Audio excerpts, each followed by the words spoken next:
నాకు నా జీవితమిగా ఈ ప్రజాసేవకే అంకితం అన్నా. నాకు అక్కలైనా చెల్లెళ్ళైనా అన్నలైనా తమ్ముళ్ళైనా ఏదైనా చుట్టాలు బావలైనా ఏదైనా కొడుకులైనా కోడళ్ళైనా అంతా మీరే అన్న నాకు. ఎందుకంటే నాకు కూడా 71 సంవత్సరం అయింది. నేను ఇక్కడ మళ్ళీ రాజకీయంగా ఇప్పుడు నిలబడగా ఇది లాస్ట్ 5 ఏళ్ళు నాకు. మీకు మంచిగా సేవ చేస్తా, అన్ని రకాల కూడా ఇప్పటికే చేసిన. మా సీఎం కేసీఆర్ గారి ఆశీర్వాదంతో అన్న జగదీష్ అన్న నేను లాస్ట్ 4.5 years 5 yearsలో మంత్రి ఉన్నా. మంత్రి ఉన్నప్పుడు 2 ఏళ్ళు కరోనా వచ్చిందన్న. 2 ఏళ్ళు కరోనా వచ్చింది.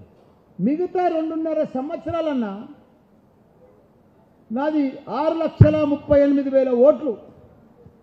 తెలంగాణలో 3 కార్పొరేషన్లు 7 మున్సిపాలిటీలు ఉన్న ఏకైక తెలంగాణ నియోజకవర్గం మేడ్చల్ నియోజకవర్గం.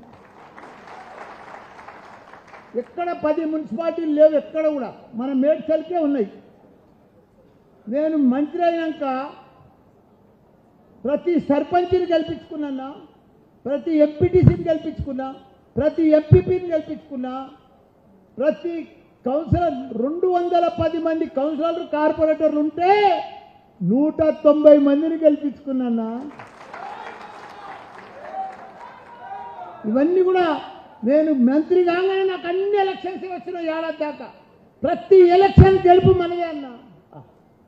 95% మనదే అన్న ఎలక్షన్స్. ప్రతి ఒక్కటి 10 మంది చైర్మన్లు అన్నా, మనకు 3 మేయర్లు 7 మంది చైర్మన్లు, ఒక మళ్ళా డిసిఎంఎస్ వైస్ చైర్మన్, మళ్ళా జిల్లా పరిషత్ చైర్మన్, మళ్ళా గ్రంథాలయ చైర్మన్, మళ్ళా మార్కెట్ చైర్మన్. 13 మంది చైర్మన్లు అన్నా ఒక్క నియోజకవర్గానికి. దేశంలోనే ఒక చరిత్ర మళ్ళన్నది. దానికి ఎన్ని పనులన్నా, జవహర్ నగర్ అని ఉన్నదన్నా ఏమీ లేదు ఆడ. మొదలు తూపుకుంట మున్సిపాలిటీ మండలంకే ఉండేది, అదే షామీర్పేట మండలంకే ఉండేది. అక్కడ ఒక రోడ్డు లేదు, డ్రైనేజ్ లేదు, డంపింగ్ యార్డు, దాన్ని కూడా పట్టించుకోలేదు. కేటీఆర్ సార్కి చెప్పి 200 కోట్లు తెచ్చి అలా తాగునీరు లేకపోతే ఇప్పుడు ఇంటింటికి నల్లలు ఇప్పించిన, రోడ్డు లేకపోతే ప్రతి రోడ్ వేయించిన, గల్లీలా డ్రైనేజ్ వేయించిన, బ్రహ్మాండంగా చేసిన, 40,000 ఇళ్ళ పట్టాలు ఇప్పించిన నా 58 కింద. ప్రతి మున్సిపాలిటీని కూడా అద్భుతంగా తీర్చిదిద్దినామన్నా. ఇక పోతే 61 గ్రామాల్లో అన్నా మాకు. 61 గ్రామాలలో కూడా చాలా మట్టుకు చేసినాం. కాకపోతే ఆ గ్రామ సర్పంచ్ల తన పైసలు లేవు, గ్రామాలలో పైసలు లేవు. హరితారం బాగా చేసిండ్రు, క్రీడా మైదానాలు పెట్టిండ్రు, ట్రాక్టర్ కొన్నారు, ట్రాలీ కొన్నారు, గ్రేవ్ యార్డ్ ఉన్నది, డంపింగ్ యార్డ్ ఉన్నది, అన్నీ ఉన్నాయి. పాఠశాలలు బాగానే చేసుకున్నాం.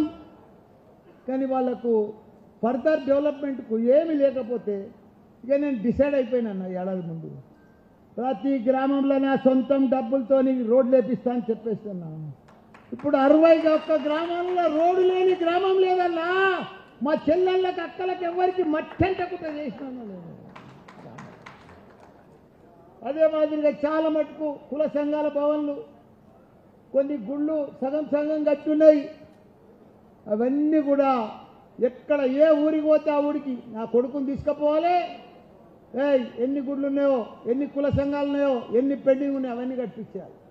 120 గుళ్ళు కట్టించినా. నా జన్మ ధన్యమైపోయిందన్నా మీకు సేవ చేసినందుకు. ఇప్పుడు నన్ను గెలిపించింది ఈ గవర్నమెంట్. బుల్చుకులు వచ్చేసింది. మనం ఊహించలే కాంగ్రెస్ వస్తుందని, కళ్ళలో కూడా అనుకోలే. మనము వాళ్ళు అనుకోలే, మనం అనుకోలే. బుల్చుకులు వచ్చేసింది అంతే. అయినా మనం ప్రజలకు దగ్గరున్నాం. ప్రజలకు కూడా ఇప్పుడు అర్థమైపోయింది, అయ్యో ఎంత మోసపోతుంది, ఎంత ఇచ్చేస్తుంది. కానీ మాదిక్కు ఎప్పుడు కూడా ప్రజలు మాదిక్కేసిరన్నా. మా జిల్లాలో 7కు 7 మేము గెలిచినామన్నా. ప్రతి సీటు 50,000 మెజార్టీతోటి తెలంగాణలో ఫస్ట్ జిల్లా, ఫస్ట్ మంత్రి, రికార్డ్ బ్రేక్ చేసిన మంత్రి మల్లారెడ్డి అన్న. కాబట్టి